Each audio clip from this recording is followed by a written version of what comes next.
Good morning. My name is Ali Mulsher, and I'm a solicitor and partner in Anthony Gold.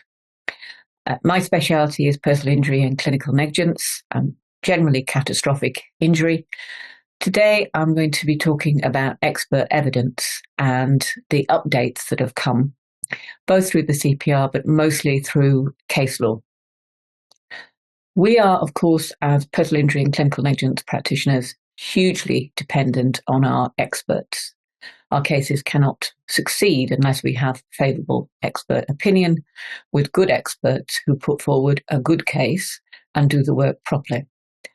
Increasingly, we are under threat, both from the judiciary in terms of cost restrictions, certainly as a claimant lawyer, but also the mood music is very much to restrict and work with experts to reduce the amount of work that they are doing.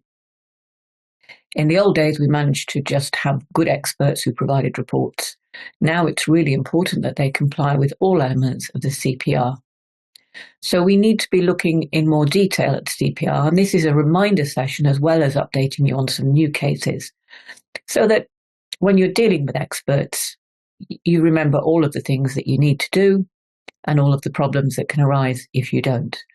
And there are some cases in here where things have gone horribly wrong as a result of experts not being instructed properly, not being forced through the system to comply properly, but also just not simply doing their job. And that's part of the process now. We have to have a much more hands-on approach to what we are getting from our experts and what we end up serving and filing at court. So let's start at the beginning. Well, there is a duty on experts and there is a duty on the court to restrict expert evidence.